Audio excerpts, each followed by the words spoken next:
Vamos então à segunda parte desse capítulo. Nós paramos na primeira parte.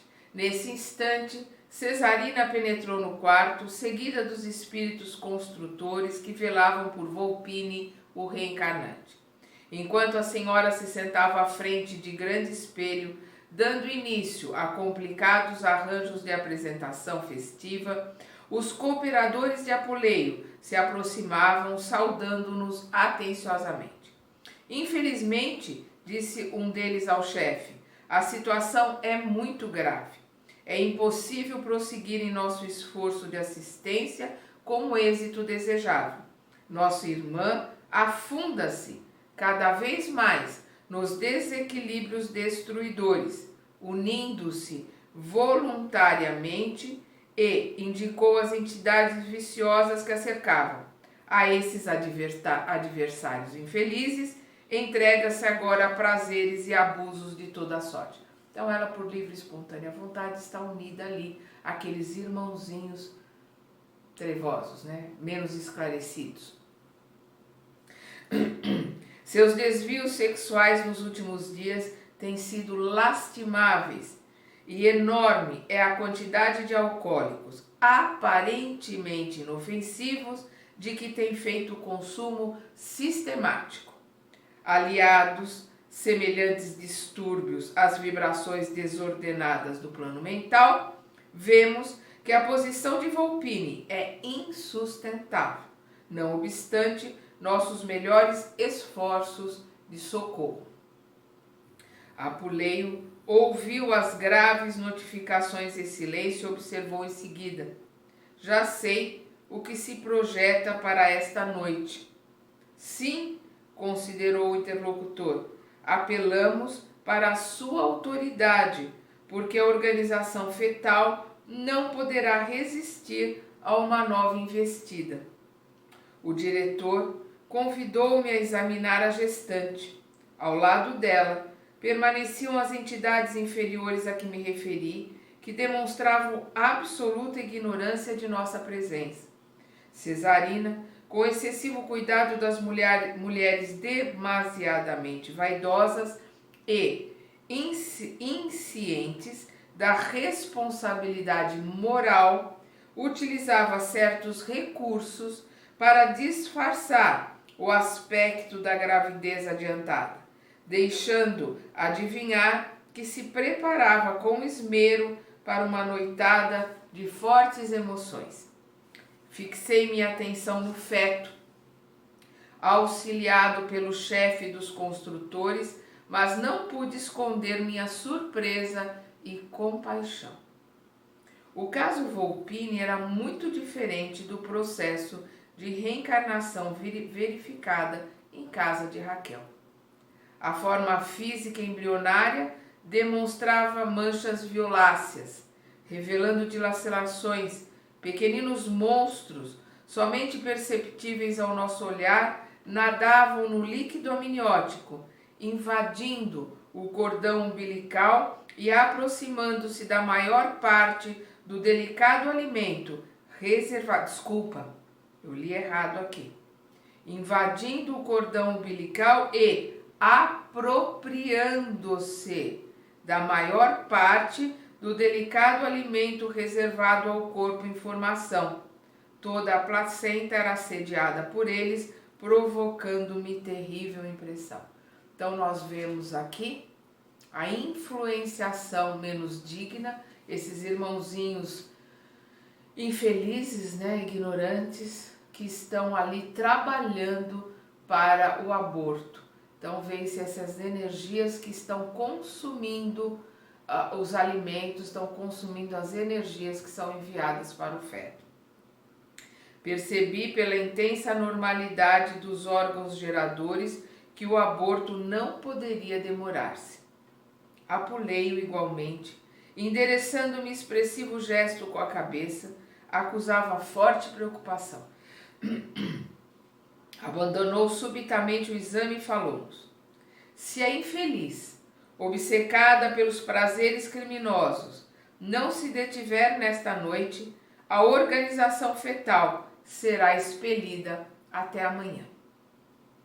Depois de pensar alguns momentos, salientou: tentarei o derradeiro recurso. Apuleio dirigiu-se ao interior doméstico e voltou, seguido de uma senhora idosa. Esta, disse-me ele, indicando-a, é a dona da casa e velha amiga de Cesarina, suscetível de receber-nos a influenciação. Aproveitar-lhe-ei o concurso para que a nossa desventurada irmã de futuro não possa dizer que lhe faltou assistência e conselho adequado. Então, eles precisam de alguém que tenha um mínimo de sintonia para que eles possam influenciar. Já que eles não têm como influenciar a mãe, porque a mãe está ali abraçada com seres de vibração a mais baixa possível.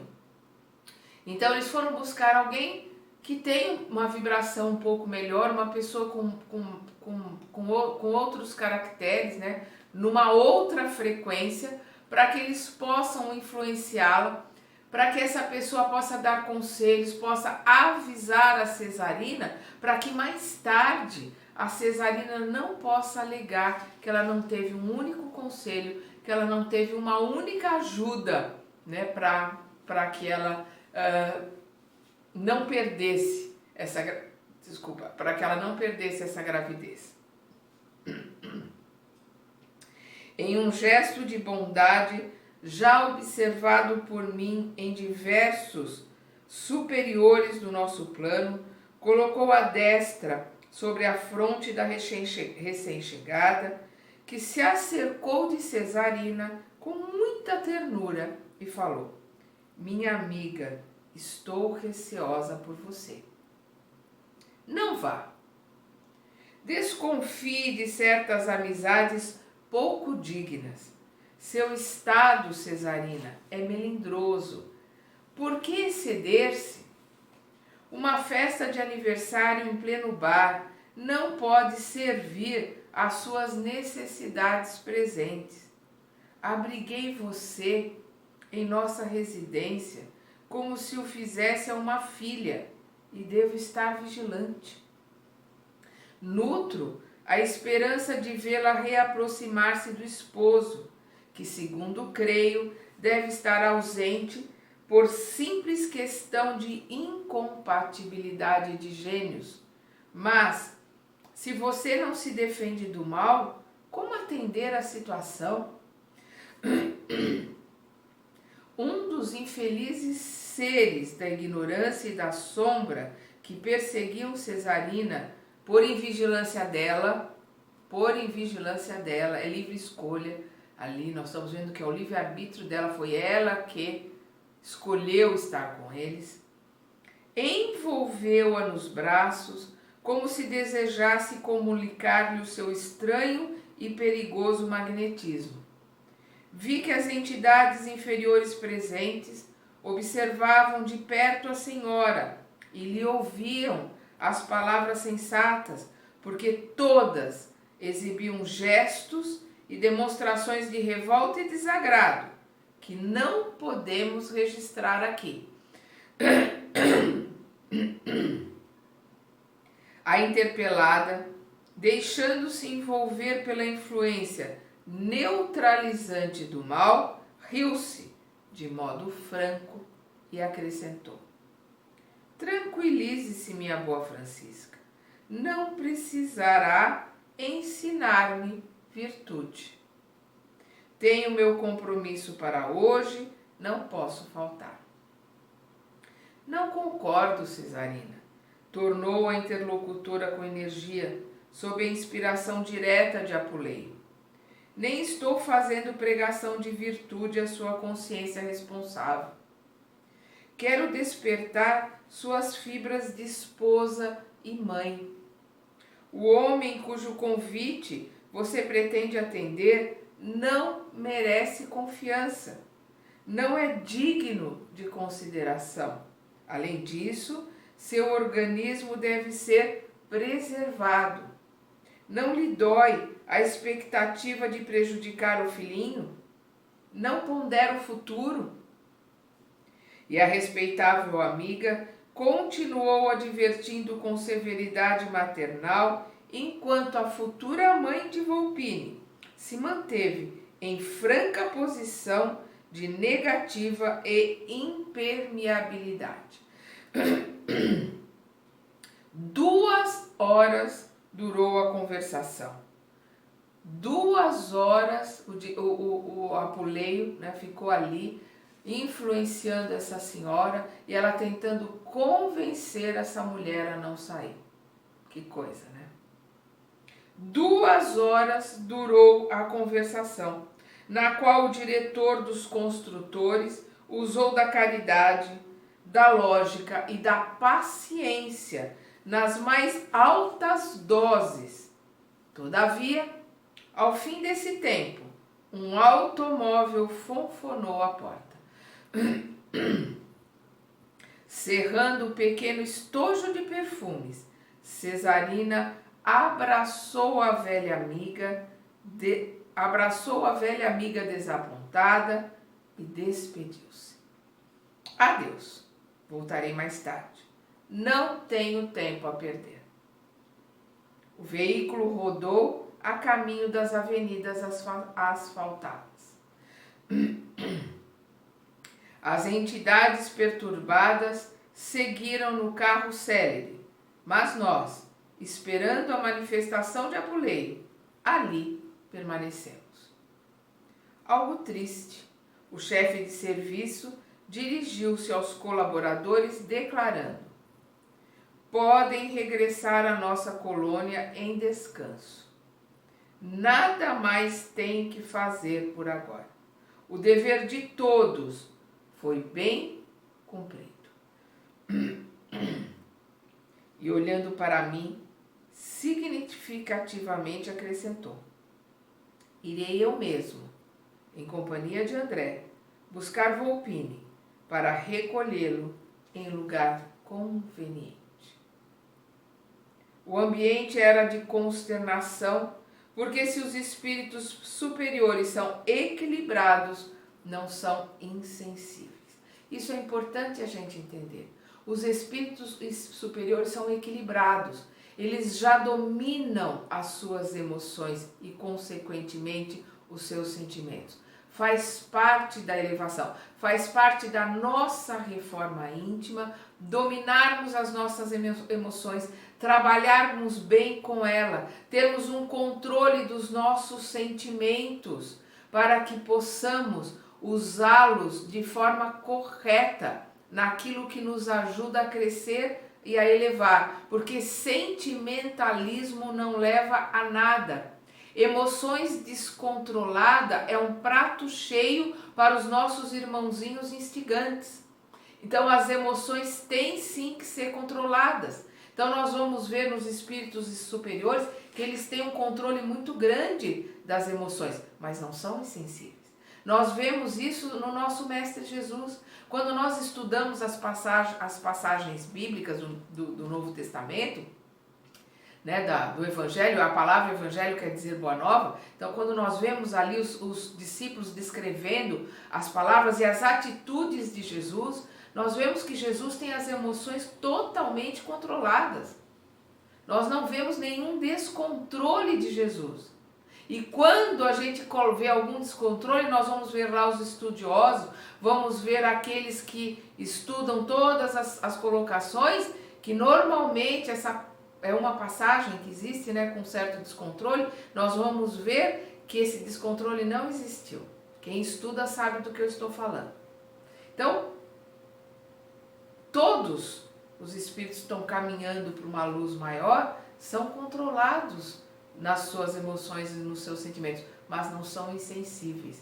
A gente vê que Jesus em momento nenhum foi insensível a nada nem a ninguém, muito pelo contrário.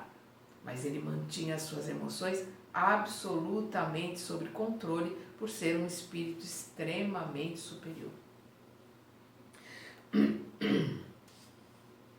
Então é o que ele diz aqui. O ambiente era de consternação, porque se os espíritos superiores são equilibrados, não são insensíveis. Acompanhei Apuleio durante longos minutos de silêncio, penetrando em seguida em uma casa de barulho ensurdecedor. O grande salão e departamentos reservados estavam repletos de homens e mulheres inquietos, excitados pela música barulhenta e estonteadora, mas a assembleia de desencarnados de condição grosseira era muito maior, tomada da mesma alucinação de perigoso prazer. Não precisa nem comentar, né? Mantenha-se indefensiva, advertiu o diretor.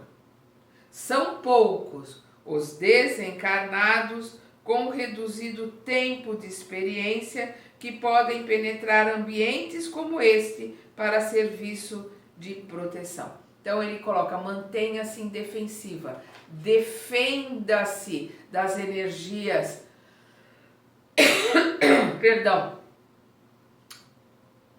grosseiras, né, das energias deletérias. Como é que ele se defende? Através dos bons pensamentos, não julgar, né? Não tecer contra aqueles irmãos qualquer tipo de julgamento, qualquer tipo de, digamos assim, de sentimento de revolta, um sentimento menos nobre. Mantenha a oração, mantenha os seus sentimentos equilibrados, mantenha o seu pensamento, porque se baixar a vibração, vai entrar na vibração deles e vai poder ser atingido por aquelas energias. Por isso que ele coloca aqui, olha que importante, mantenha-se em defensiva, ou seja, defenda a sua psicosfera. Isso para um espírito que já está um pouco mais esclarecido, um espírito que está ali trabalhando junto a espíritos superiores. Imagina nós, encarnados, que temos às vezes tantos desequilíbrios, que temos às vezes tanta dificuldade para nos mantermos no nosso vigiar e orar. Eu costumo dizer que nós somos que nem vagalume, que tem hora que a gente acende um pouquinho, que é a hora da oração, que é aquela hora que a gente consegue se elevar e emitir uma boa energia. Então a gente acende aquela luzinha de vagalume, mas na maior parte do tempo nós estamos assim apagados. Então, por isso, a gente precisa tomar muito mais cuidado ainda do que o André. E em determinados ambientes, a gente tem que manter um escudo protetor. Temos que manter a nossa mente e os nossos sentimentos o máximo possível no nosso vigiar e orar, para não sermos influenciados pelo ambiente. Mantenha-se em defensiva, advertiu-me o diretor. São poucos os desencarnados com reduzido tempo de experiência, que podem penetrar ambientes como este para serviços de proteção. Não nos cabe descrever as paisagens tristes desdobradas ao nosso olhar. Ele nem vai fazer isso porque se a gente visualiza na nossa mente, nós materializamos. Então, por isso, ele não descreve. Cumpre-nos tão somente esclarecer que não tivemos dificuldade para reencontrar Cesarina em companhia de um cavalheiro menos escrupuloso, entre finas taças de alcoólicos elegantemente disfarçados. Não existe álcool que não faça mal. O que acontece é que pequenas dosagens, uma vez por semana, 2 vezes na semana, o nosso fígado aguenta, o nosso corpo aguenta. Não vai ter problema a gente tomar uma tacinha de vinho, tomar alguma coisa 1 vez na semana. Mas no momento em que isso passa a ser uma coisa constante, teremos sim o nosso corpo influenciado e digamos assim, o nosso fígado sendo atacado pelo álcool. Então a gente precisa prestar muita atenção, né? Porque aquele que fala, eu bebo socialmente. O que é beber socialmente? Tomar um aperitivinho, tomar alguma coisa no final de semana, no sábado, ou no almoço de domingo, 1 vez por semana? Ou numa festa no sábado, experimentar alguma coisa em doses pequenas? Tudo bem. No momento que isso passa a ser todos os dias da semana, já não é mais beber socialmente, já é o primeiro passo para o alcoolismo. Apuleio aproximou-se e retirou Volpine, que a ela se abraçava como criança semiconsciente. Em seguida, viu-o aplicar passes magnéticos em toda a região uterina, empregando infinito cuidado. Retomando Volpine, que confiara as minhas mãos para poder operar com eficiência, falou-me calmo. Então, nós estamos vendo aqui que o Apuleio está desligando o perispírito ali do Volpine do perispírito da mãe. Vamos lembrar que coisa linda que foi a ligação que o Alexandre fez no capítulo passado do perispírito do Sigismundo ao perispírito da mãe. Que coisa linda, maravilhosa, uma cena maravilhosa, uma das cenas mais lindas que eu já vi, né, nos livros do André Luiz. Desse livro a mais linda é a do Reencarne, é o capítulo passado. É um dos capítulos mais lindos desse livro, é o capítulo passado. E aí nós vemos aqui essa tristeza, né, dele precisar ali desligar esse perispírito dessa mãe para que esse perispírito não sofra mais os desatinos dessa mãe. Então ele retirou, né, ele desligou, porque são cordões, né, energéticos que ligam a criança à mãe. Ele fez esse desligamento, colocou esse perispírito dessa criança, colocou esta criança no colo do André e falou: desliguei o reencarnante do santuário maternal. Entretanto, não deveríamos esquecer-nos de ministrar o devido socorro à mãe vigilante. Ela precisa continuar a luta terrestre, quanto possível, para aproveitar alguma coisa da oportunidade. Então o Apuleio colocou aquela criança, aquele perispírito infantil, no colo do André e foi ali doar energias eletromagnéticas, foi realizar passes naquela mãe imprevidente e invigilante para que ela não desencarnasse no aborto, para que ela sobrevivesse ao aborto, para que ela possa continuar a sua trajetória na Terra e ter a chance de se arrepender, de se redimir, ter a chance de mudar tudo e recomeçar no caminho certo. O plano espiritual nunca deixa de nos auxiliar para que possamos recomeçar a cada dia.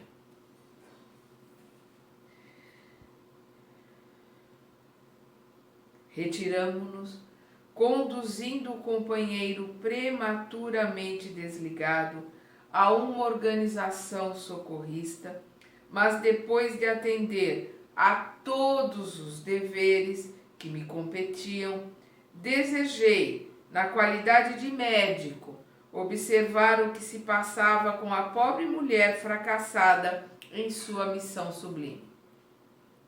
Nas primeiras horas da manhã, dirigi-me à residência que visitáramos na véspera.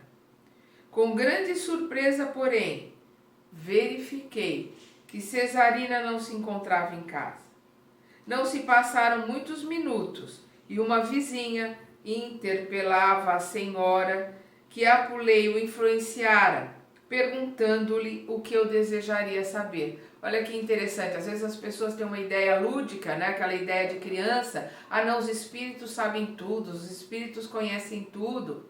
Não, os espíritos, né? Nós somos espíritos, a gente não sabe tudo, a gente não conhece tudo. E a hora que a gente desencarnar, continua a mesma coisa. Vamos saber aquilo que presenciamos ou aquilo que os outros espíritos nos informam. Então, André Luiz foi à casa da Cesarina para saber o que tinha acontecido. Chegou lá, ela não estava. Ele não sabia o que tinha acontecido. E uma senhora perguntou àquela senhora que o Apuleio tinha influenciado a pergunta que ele gostaria de fazer: onde está a Cesarina? Cesarina, explicou a matrona preocupada, na manhã de hoje foi recolhida a uma casa de saúde em estado grave. No decorrer da rápida conversação, recolhi as informações necessárias relativamente ao endereço e procurei visitar, incontinente, a infeliz criatura que deixáramos na festa elegante da véspera.